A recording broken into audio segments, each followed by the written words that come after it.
नमस्कार। खबरों की खबर में आज राजस्थान की सियासी खटास। सचिन पायलट के जयपुर पहुंचे 24 घंटे से ज्यादा हो चुके हैं, लेकिन अब तक मुख्यमंत्री अशोक गहलोत और सचिन के बीच किसी तरह का संपर्क की खबर नहीं आई है। हालांकि एक तरफ से कहा गया कि मैच ड्रॉ रहा, तो दूसरी तरफ से कहा गया भूल जाओ, माफ करो, आगे बढ़ो। ये भी सामने आया कि जैसलमेर में गहलोत कैंप के विधायकों ने बागी विधायकों के खिलाफ आवाज उठाई और वापस ना लेने की बात भी कही, लेकिन उनको समझा दिया गया कि आलाकमान की बात माननी होगी। बहरहाल अब परसों यानी 14 अगस्त को विधानसभा का सत्र है। सब नेता विधायक मिलेंगे, लेकिन कांग्रेस के सामने चुनौतियां क्या हैं? राज्य पार्टी के अध्यक्ष गोविंद सिंह डोटासरा हमारे साथ मौजूद हैं। बहुत बहुत धन्यवाद डोटासरा जी समय देने के लिए। तो ये बताइए, अच्छा लग रहा है कि आपकी पार्टी अब एकजुट हो गई है, दोनों खेमे एक साथ हो गए हैं, लेकिन मुख्यमंत्री और सचिन पायलट के बीच क्या कुछ संपर्क हुआ, मुलाकात हुई, क्या खबर?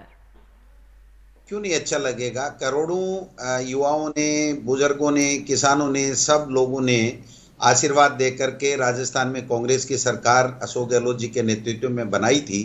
तो अगर वो सरकार स्टेबल रहती है, 5 साल चलती है, आराम से काम करती है, अच्छे जनहित के काम करती है, तो मैं समझता हूँ सभी को अच्छा लगेगा। मुझे नहीं, पूरे प्रदेश को अच्छा लग रहा है। सभी प्रदेशवासी खुश हैं और एक तरीके से वो बहुत ही महसूस कर रहे हैं कि आराम से कांग्रेस का हमारा कुनबा एकजुट है और हम 5 साल लोगों की सेवा करेंगे। मुख्यमंत्री और सचिन पायलट के बीच क्या कुछ संपर्क हुआ या बातचीत हुई या मुलाकात हुई? मैं फिर पूछ रही हूं आपसे।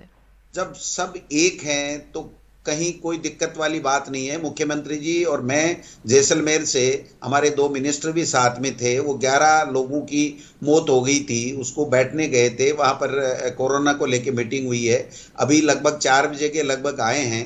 हमारे अखिल भारतीय कांग्रेस कमेटी के महासचिव जो हैं वो कल की हमारे विधायक दल की बैठक के लिए भी मैं समझता हूँ आएंगे।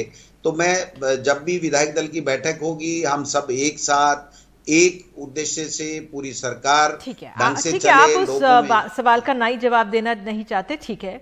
सर ये बताइए कि अब कांग्रेस के जो 102 विधायक हैं, अब उनको फेयरमाउंट होटल में क्यों रखा गया है? वो तो अपने घर जा सकते हैं। जब पार्टी एकजुट हो गई है, दोनों खेमे एक साथ हो गए, तो फिर क्यों उन विधायकों को रिजॉर्ट में, होटल में, अपने घरों से दूर रखा जा रहा है?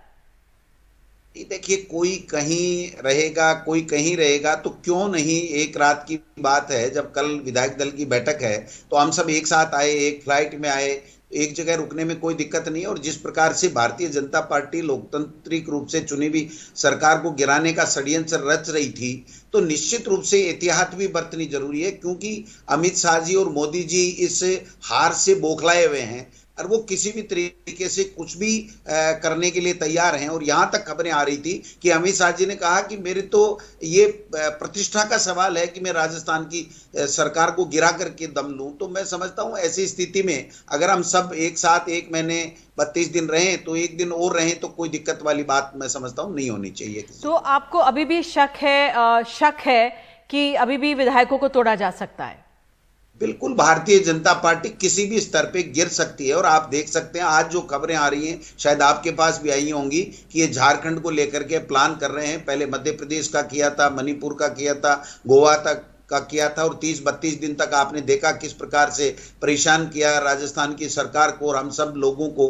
तो ये इनकी आदत में है और इनका ये लोकतंत्र को जिस प्रकार से कुचलने का जो षड्यंत्र है, ये इनका मुख्य एजेंडा है। ये जिन एजेंडों के आप बीजेपी पर ठीक है आरोप लगाइए सर, बिल्कुल लगा सकते हैं, लेकिन सवाल यही है कि अभी भी अगर कांग्रेस अपने विधायकों को रिजॉर्ट में रख रही है, होटल में रख रही है, तो जैसा आपने कहा कि शक आपको अभी भी है। 14 तारीख एक दिन है, हालांकि बीच में उससे पहले भी घर नहीं वो जा पा रहे हैं, तो ये आपकी चुनौती है आपके सामने कि अभी भी कोई भी चूक नहीं होने देना चाह रहे अशोक गहलोत। नहीं, बिल्कुल। देखिए, मैं घर पे बैठा हूं, काफी लोग जो यहाँ जिनका परिवार रह रहा है वो घर चले गए हैं, कहीं दिक्कत वाली बात नहीं है। एक तरीके से ये था कि भाई एक रात के लिए कोई कहीं दूसरी जगह अपने गांव जाएगा, दूर पड़ेगा, कल वापस आएगा, तो हमने होटल में एहतियात के तौर पे भी रखा है और उनकी सुविधा के लिए भी रखा है। ऐसी कोई बात नहीं है कि हम में कोई मतभेद हो। नहीं, ठीक है, अगर आपके मन में सवाल है, शंकाएं, तो ठीक है। डोटासरा जी, आज जिस तरह से अशोक गहलोत ने बड़े होने के नाते उन्होंने कहा कि भाई देखिए, भूल जाओ, माफ करो, अब आगे बढ़ो, तो आगे बढ़ने का क्या तात्पर्य, किस तरह से वो इस जो ये बागी गुट है उनको आला कमान के कहने पे ले तो लिया है साथ, लेकिन किस तरह से उनका आशीर्वाद भी प्राप्त होगा इन सबको? चाहे अशोक गहलोत जी हों, चाहे मैं हूं, आला कमान के आदेश से, उनके हुक्म से, उनके निर्णय से काम करते हैं। तो जब आला कमान ने ये कह दिया कि हम सब एक हैं, तो निश्चित रूप से एक हैं, कहीं शंका करने की आवश्यकता नहीं है। न पायलट जी के मन में शंका है, न गहलोत जी के मन में शंका है, न किसी और के शंका होनी चाहिए। सिर्फ शंका है तो भारतीय जनता पार्टी के है, जो लोकतांत्रिक रूप से चुनी हुई सरकार को गिराना चाहती है। आप राज्य में कांग्रेस पार्टी के अध्यक्ष हैं इस समय, और आपने एक चुनौतीपूर्ण समय में ये पदभार संभाला है, लेकिन अब सचिन पायलट भी वापस आ गए हैं। आपको क्या लगता है, कुछ बदलाव हो सकता है? किस बात का बदलाव? हमें 5 साल के लिए सरकार चलाने का मौका दिया है। जिस को आला कमान जो जिम्मेदारी दे रहा है या दी है या देगा, वो अपनी अपनी ड्यूटी को निभाएंगे, उसमें कहीं कोई दिक्कत वाली बात नहीं है। बिल्कुल, आप हमारे साथ बने रहिए, हमेशा आला कमान करता है। बिल्कुल ठीक है। हमारे साथ हेमंत अत्री भी एक वरिष्ठ पत्रकार जुड़ गए। हेमंत जी, इस समय आपने सुना जो गोविंद सिंह डोटासरा जी ने पूरी अपनी बात कही है, उनके सामने कई चुनौतियां हैं। आप इस समय कैसे आंक रहे हैं परिस्थिति को राजस्थान में? देखिए निधि जी, फिलहाल की जो स्थिति है उसमें यह है कि अशोक गहलोत सरकार फिलहाल के लिए बच गई है। इस तरीके का कोई खतरा नहीं है। ये एक्स्ट्रा कॉशियस अप्रोच है जो उनको फेयरमाउंट होटल में आज भी रखा गया है। तो ये कल विधायक दल की मीटिंग है, परसों विधानसभा का सेशन है। जहां तक बात लॉन्ग टर्म की है, वो बहुत कुछ डिपेंड करेगा कि किस दिशा में स्थितियां जाती हैं। एक बात बड़ी स्पष्ट है कि जो सचिन पायलट डिप्टी सीएम थे, प्रदेश अध्यक्ष थे, ना वो अब रहेंगे, ना वो अकल निकट भविष्य में 3-4 महीने तक बढ़ने वाले हैं। ये क्लियर है, ये पूरे हाईएस्ट प्लेस सोर्सेज ने कंफर्म भी कर दिया है। एक बात। दूसरी बात, जिन 2 मंत्रियों को हटाया गया था, जो बगावत जिन्होंने की थी, उनको किसी भी सूरत में मंत्री नहीं बनाया जाएगा, ये भी निश्चित है। लेकिन जो 16 लोग बाकी थे जो सचिन पायलट जी के साथ गए थे, वो वापस आए हैं। उनका सारे का सारा फॉर्मूला जो भी वर्कआउट होना है और जो भी पैचअप होना है, वो सारी गतिविधियां 14 तारीख के बाद होंगी। फिलहाल के लिए केवल एकमात्र ये है कि परसों जो विधानसभा का सेशन है उसकी तैयारी की जाए, एक्स्ट्रा कॉशियस अप्रोच के साथ की जाए। और गहलोत ये तैयारी हम देख रहे हैं हमेशा इस खेल में, जो ये पूरा ड्रामा रहा या जो भी रणनीतिक पास से चलेगा राजस्थान में, अशोक गहलोत एक कदम आगे ही दिखे तमाम पासों से। लेकिन अब मैं आपसे ये जानना चाहूंगी, अब आगे की चुनौती उनके सामने अपने इन बागी लोगों को एक साथ रखने की भी है। सचिन पायलट के खेमे की तरफ से कहा गया मैच ड्रॉ रहा, तो ड्रॉ रहा मतलब मायने क्या? जी, इसके निधि जी मायने बिल्कुल स्पष्ट हैं। जो कोई नहीं कहना चाह रहा था कांग्रेस में, वो उन्हीं के सचिन पायलट के एक साथी ने कह दिया कि ऑपरेशन कमल उनके द्वारा यूज किए जाने का मतलब आप समझ लीजिए। सचिन पायलट लगातार ये कह रहे हैं कि हमारा बीजेपी में जाने की कोई योजना नहीं थी। ये आप याद रखिएगा इस बात को। पहले दिन से वो कह रहे हैं कि हमारी बीजेपी में जाने की कोई योजना नहीं थी। जब योजना नहीं तो ऑपरेशन कमल कैसे ड्रॉ हुआ? और अगर आप ड्रॉ की बात करते हैं तो फिर मैं स्पोर्ट्स की क्रोनोलॉजी उस पे आऊं, टर्मिनोलॉजी पे, तो 2 बात मान के चलिएगा। इस पूरे खेल की मैन ऑफ द मैच जो है वो फिलहाल के लिए अशोक गहलोत है। लेकिन एक दूसरी चीज मैं कहना चाहता हूं कि इस जो पूरी गेम जो चला है, जो आगे चलने वाला है, उस पूरे गेम के मैन ऑफ द सीरीज अगर कोई है तो वो वसुंधरा राजे सिंधिया है, जिन्होंने एक स्ट्रिक्ट पोस्चर लेते हुए चुप रह करके भी बहुत कुछ कह दिया। और जिसके कारण ये जो ड्रा हुआ है या जो ये फ्लॉप हुआ है ऑपरेशन कमल, इसके पीछे बहुत बड़ी भूमिका वसुंधरा राजे सिंधिया की भी है। और जो गहलोत है, उन्होंने अपना एक बार फिर तजुर्बा दिखाया सामने। और किस तरीके से सचिन पायलट के खेमे में जो लोग 18 थे, 19 थे जो उसमें गुड़गांव में रुके हुए थे, उनमें भी गहलोत के 3 से 4 आदमी थे जो लगातार उनको रियल टाइम अपडेट दे रहे थे कि कहां क्या हो रहा है। और गहलोत ने किसी को नहीं रोका। और जब मौका आया, जब 14 तारीख नजदीक आई, तो सारे के सारे अपने आप चलने लगे। तो ये मजबूरी का गठबंधन ज्यादा मुझे लगता है राजनीतिक तौर पे। और आने वाले समय में सचिन पायलट की खुद की और उनके जो मुख्य समर्थक थे 2 मंत्री, उनकी दिक्कतें बढ़ने वाली हैं। बाकी क्या होगा वो तो भविष्य करेगा। बिल्कुल, बाकी क्या होगा भविष्य बताएगा। डोटासरा जी, मेरा आखिरी सवाल आपसे यही है कि अब 14 तारीख तक क्या उससे पहले गुंजाइश है कि अशोक गहलोत और सचिन पायलट मिले? कोई दिक्कत ही नहीं है। जब एक हैं, वो मुख्यमंत्री हैं, वो आज की तारीख में विधायक क्योंकि हैं, मुख्यमंत्री ने पहले खुद ही अध्यक्ष बोला था, रहे आपने हैं। एक इंटरव्यू में मुख्यमंत्री ने खुद ही बोला था कि भाई मैंने 1.5 साल से 18 महीने से बात ही नहीं करी उनसे।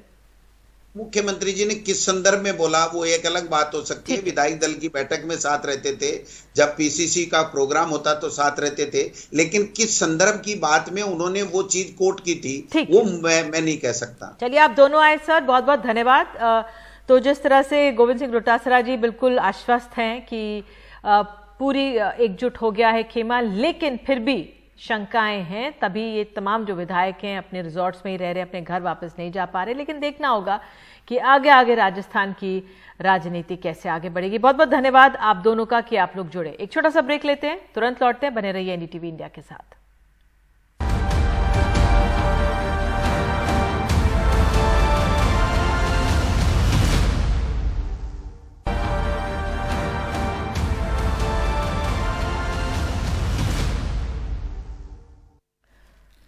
मुंबई में एक मछुआरा जब मछली पकड़ने गया तो उसके जाल में एक व्हेल शार्क मछली फंस गई। मछुआरे को ये व्हेल शार्क कोलाबा के ससून डॉक में मिली और इस व्हेल शार्क की मौत हो चुकी है, क्योंकि whale shark wild life protection act के तहत संरक्षित जीवों में आती है। इसलिए इस मामले में अज्ञात लोगों के खिलाफ एफआईआर दर्ज कराई जा रही है। जो व्हेल शार्क मिली है उसकी लंबाई करीब 25 फुट लंबी है। आवड़ा मुंडे ते कतराक ना माळे खाधो वे